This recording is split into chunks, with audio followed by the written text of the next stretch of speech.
मैं प्रकाशन चौरसिया, रघुनाथ नगर कॉलोनी, 12 पत्थर, सिवनी, जिला सिवनी, मध्य प्रदेश से। आज इस वीडियो में हम व्याकरण क्या है, उसकी परिभाषा, अंग ये पढ़ेंगे। हम सामान्य तौर पर व्याकरण के संबंध में पढ़ते तो हैं कि व्याकरण में क्या है क्या नहीं है, किंतु जब यह प्रश्न आता है कि व्याकरण क्या है तो अचानक इस प्रश्न का हम ठीक से उत्तर नहीं दे पाते। व्याकरण के अंतर्गत हम संज्ञा, सर्वनाम, विशेषण आदि पढ़ते तो हैं, लेकिन व्याकरण क्या है ये प्रश्न थोड़ा सा हमें कठिन लगता है। और यही कारण है कि इसी बात से मैंने प्रेरित होकर व्याकरण क्या है पर यह वीडियो बना रहा हूँ। आशा है कि आपको ये पसंद आएगा और ज्ञानवर्धक भी होगा। इसे आप लाइक करिएगा, सब्सक्राइब करिएगा और अपने अन्य मित्रों को भी सेंड करिएगा ताकि वो भी जान सके कि वास्तव में व्याकरण क्या है। तो आइए सबसे पहले देखें कि इस वीडियो में हम क्या क्या पढ़ेंगे। इस वीडियो में हम देखेंगे नंबर 1 व्याकरण की परिभाषा और अर्थ क्या है। उसके बाद व्याकरण के कौन कौन से प्रमुख अंग हैं और उन अंगों में वर्ण विचार, शब्द विचार, पद विचार, वाक्य विचार, ये व्याकरण के अंतर्गत ये विचार हम करते हैं। इसके संबंध में संक्षेप में पढ़ेंगे क्योंकि इन सभी का वर्ण विचार, शब्द विचार, पद विचार और वाक्य विचार के अलग अलग एक एक चैप्टर के एक एक वीडियो अलग से कुछ बन चुके हैं, कुछ बनने की तैयारी में हैं। तो उसके संबंध में हम विस्तृत देखेंगे। आज हम संक्षेप में कि व्याकरण क्या है, इसके अंतर्गत क्या क्या चीज़ पढ़ते हैं वो हम देखेंगे। सबसे पहले हम देखें व्याकरण की परिभाषा। व्याकरण वह शास्त्र है जिसके द्वारा हम किसी भाषा को शुद्ध बोलना, पढ़ना, लिखना एवं समझना आता है। अर्थात किसी शास्त्र के द्वारा जब हम किसी भाषा को शुद्ध बोलते, पढ़ते, लिखते और समझते हैं तो वो व्याकरण कहलाता है। दूसरे शब्दों में अगर हम कहें तो भाषा के इन नियमों को एक साथ जिस शास्त्र के अंतर्गत अध्ययन किया जाता है उस शास्त्र को हम व्याकरण कहते हैं। क्या कहते हैं? ये व्याकरण कहते हैं। अब व्याकरण के अंग की हम बात करें तो इसके प्रमुख रूप से 4 अंग हैं और चारों अंग बहुत विस्तृत में हैं। यहाँ पर मैं केवल आपको ये बताऊंगा कि वर्ण विचार के अंतर्गत हम क्या क्या पढ़ते हैं, शब्द विचार के अंतर्गत हम क्या क्या पढ़ते हैं, पद विचार के अंतर्गत हम क्या क्या पढ़ते हैं और वाक्य विचार के अंतर्गत हम क्या क्या पढ़ते हैं। तो केवल हम इसके संबंध में आज चर्चा करेंगे। तो सबसे पहले देखें हम वर्ण विचार। अब ये वर्ण विचार, सबसे पहला प्रश्न यही उठता है कि वर्ण क्या है। ध्वनि का लिखित रूप वर्ण है। सबसे छोटी इकाई मानी जाती है ध्वनि, या जिसको हम मौखिक लिखित रूप में वर्ण कहते हैं। मौखिक रूप से अगर रहती तो ध्वनि होती है, लेकिन जब उसी ध्वनि को हम लिपिबद्ध करते हैं, लिखते हैं, तो वो क्या क्या बन जाता है? वर्ण बन जाता है। अर्थात ध्वनि या वर्ण के और खंड या टुकड़े नहीं हो सकते, क्योंकि ये ध्वनि या जो वर्ण है ये भाषा की सबसे छोटी इकाई मानी जाती है। इसके और टुकड़े और भाग नहीं किए जा सकते। तो सबसे छोटी इकाई होने के कारण इसको, और ध्वनि को जब लिखते हैं तो वह वर्ण बन जाती है। इस तरह भाषा की सबसे छोटी इकाई मौखिक रूप से ध्वनि और लिखित रूप से वर्ण कहलाती है। तो ये वर्ण के संबंध में हमने देख लिए कि ध्वनि होती है और ध्वनि का जो लिखित रूप होता है वो वर्ण कहलाता है।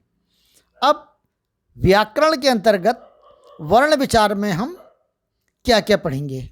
व्याकरण के अंतर्गत वर्ण विचार में हम वर्ण क्या है, अक्षर क्या है, ध्वनि क्या है, वर्ण के भेद, वर्ण के जो 2 भेद हैं ना, स्वर वर्ण और व्यंजन वर्ण है, इसको हमने पिछले वीडियो में पढ़ चुके हैं विस्तार से। वो है स्वरों का वर्गीकरण। स्वरों के कितने वर्गीकरण होते हैं? ह्रस्व स्वर, दीर्घ स्वर और प्लुप्त स्वर आदि। व्यंजन का वर्गीकरण, व्यंजन का वर्गीकरण आदि चीज़ों का हम वर्ण विचार में अध्ययन करते हैं। यहाँ इस वीडियो में हमने केवल यह लिखा है कि व्याकरण में वर्ण के संबंध में हम क्या क्या पढ़ते हैं। इसका एक पृथक से वीडियो केवल वर्णमाला करके है, वर्ण के संबंध में जिसमें जानकारी है वह पहले YouTube में डला हुआ है। आप चाहें तो विस्तृत अध्ययन करने के दृष्टिकोण से उसे देख सकते हैं। उसमें पूरा विस्तार से वर्ण के संबंध में दिया गया है और वर्णमाला करके वो वीडियो का शीर्षक है। चलिए आगे हम देखें। शब्द विचार में, शब्द विचार में सबसे पहला तो प्रश्न यही उठता है कि शब्द क्या है, अर्थात दो या दो से अधिक वर्णों से बने ऐसे समूह को शब्द कहते हैं जिससे कोई ना कोई सार्थक अर्थ निकलता हो।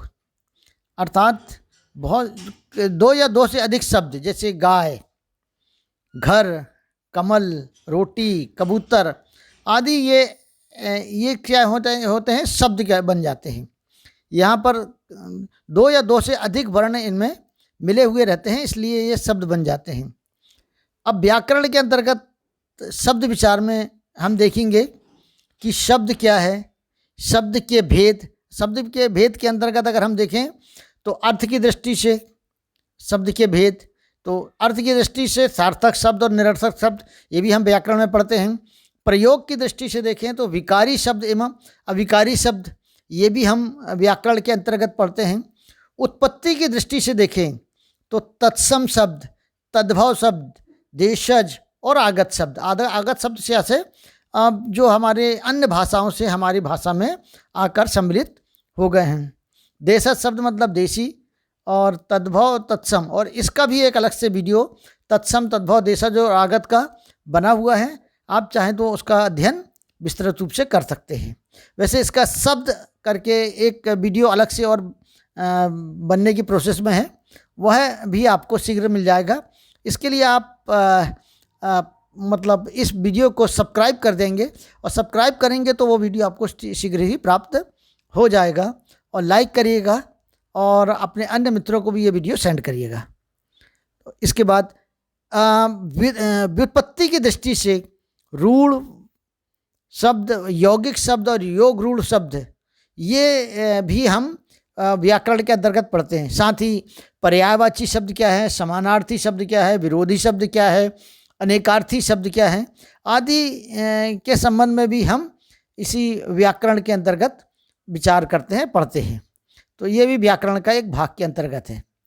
तीसरा अगर हम देखें तो पद विचार के संबंध में, यहाँ पर मैं आपको बता देता हूँ कि कुछ विद्वान पद विचार को नहीं मानते। सीधा उनका है कि व्याकरण के 3 अंग हैं, एक तो है वर्ण, दूसरा शब्द और तीसरा वाक्य, जबकि पद विचार भी है। क्यों महत्वपूर्ण है इसके संबंध में मैं उदाहरण सहित विस्तृत जानकारी आपको प्रदान कर रहा हूँ। सबसे पहले हम जानें कि पद क्या है। सार्थक वर्ण समूह शब्द कहलाता है। वर्णों का एक समूह क्या कहलाता है, शब्द कहलाता है, ये तो हम जान लिए। पर जब यह शब्द वाक्य में प्रयुक्त होता है तब उसका स्वतंत्र अस्तित्व नहीं रह जाता है, अर्थात तब वह स्वतंत्र नहीं रहता है। जब तक कि अकेला शब्द है तो वो ठीक है, लेकिन जब वो किसी वाक्य में प्रयुक्त हो जाता है तो वो फिर स्वतंत्र नहीं रहता, बल्कि वह शब्द व्याकरण के नियमों में बंध जाता है और इसका रूप भी बदल जाता है। अर्थात जब कोई शब्द वाक्य में प्रयुक्त होता है तो उसे केवल शब्द ना कहकर हम क्या कहते हैं, पद कहते हैं। कैसे पद कहते हैं ये इसके उदाहरण द्वारा भी हम बताएंगे। और इस पद के 5 प्रकार हैं: संज्ञा पद, सर्वनाम पद, विशेषण पद, क्रियापद और अव्यय पद। तो ये मैंने संक्षेप में आपको बताने का प्रयास करा। पद के संबंध में एक पृथक से वीडियो अभी बनाया जाना शेष है, वो भी आपको शीघ्र प्राप्त हो जाएगा। अब एक उदाहरण देखें तो वर्ण और पद में अंतर आपको बिल्कुल इस उदाहरण से स्पष्ट हो जाएगा। मोहन आम खाता है, ये पूरा ये वाक्य बना हुआ, इसमें मोहन जो है अगर अकेला लिखा रहता है तो ये शब्द बनता है, लेकिन अब ये वाक्य के साथ आया है तो इसमें मोहन अब केवल शब्द नहीं है, बल्कि ये व्याकरण के उसमें बन चुका है। अब यहाँ पर यह एक संज्ञा है। मोहन क्या है? एक संज्ञा है। वचन में देखें तो एक वचन है, अकेला है, क्योंकि लिंग में देखें तो ये पुल्लिंग है। इस तरह व्याकरण के नियमों के अनुसार उसे अनेक पद प्राप्त हो गए हैं, इसलिए अब यह मात्र शब्द ना होकर पद बन गया है। क्योंकि ये एक वाक्य का हिस्सा बन गया है, तो इसे हम क्या कहेंगे? पद कहेंगे। इसलिए ये पद है। और बहुत सारे विद्वान मोहन को अकेला शब्द कहते हैं और बाकी पूरे वाक्य को वाक्य कहते हैं। इसलिए पद को उन्होंने उसका अंग नहीं माना है। पर वास्तव में अगर हम देखें तो मोहन अकेला जो शब्द है वो चूँकि एक वाक्य में शामिल हो गया है, इसलिए अब वो एक पद बन गया है। और ये व्याकरण की दृष्टिकोण से सही भी है। तो इसके आप 4 ही अंग लिखिएगा। अगला देखिए हम वाक्य विचार। व्याकरण के अंतर्गत हम वाक्य पर भी विचार करते हैं। सबसे पहले हम ये देखें कि वाक्य क्या है। ऐसा सार्थक शब्द समूह जो व्यवस्थित हो तथा पूरा अर्थ या आशय, यहाँ आशा लिखा है, ये आशय है, तो पूरा अर्थ आशय प्रकट करता हो, वाक्य कहलाता है। दूसरे शब्दों में कहा जाए तो वाक्य सार्थक शब्दों का व्यवस्थित रूप है। क्या है? वाक्य जो है सार्थक शब्दों का व्यवस्थित रूप है। अगर व्यवस्थित जो सार्थक शब्द हैं व्यवस्थित रूप से जमे हों तो वो वाक्य बन जाते हैं। अब वाक्य के अंग या अवयव देख लें। वाक्य के अंग या अवयव देख लें। तो वाक्य के अंग और अवयव की अगर बात करें तो 2 अंग इसके या 2 अवयव माने गए हैं। एक उद्देश्य और दूसरा विधेय।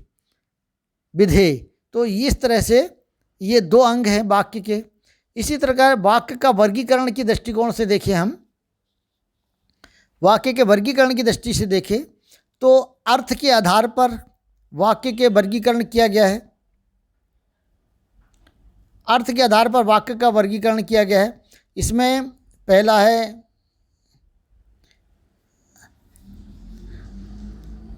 विधानवाचक वाक्य, प्रश्नवाचक वाक्य, विस्मयवाचक वाक्य, आज्ञावाचक वाक्य और निषेधवाचक वाक्य, इच्छावाचक वाक्य, संदेहवाचक वाक्य और संकेतवाचक वाक्य।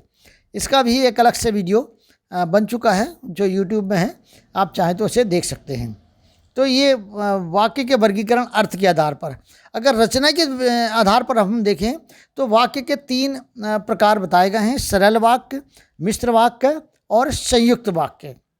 क्रिया के आधार पर अगर हम देखें तो कृतवाच्य, कर्मवाच्य और भाववाच्य। इस तरह से ये वाक्य विचार के अंतर्गत हम इन चीज़ों का अध्ययन करते हैं, अर्थात व्याकरण के अंतर्गत इन सभी का हम अध्ययन करते हैं। आशा है कि आपको ये वीडियो पसंद आया होगा और व्याकरण क्या है और व्याकरण के जो अंग हैं इसके संबंध में आपके कॉन्सेप्ट क्लियर हुए होंगे। और अगर अच्छा लगे ये वीडियो तो लाइक करिएगा, सब्सक्राइब करिएगा और अपने अन्य मित्रों को भी इसे सेंड करिएगा। आने वाले कुछ और वीडियो आपको शीघ्र ही प्राप्त हो जाएंगे, इसलिए इसे सब्सक्राइब करना ना भूलें। धन्यवाद।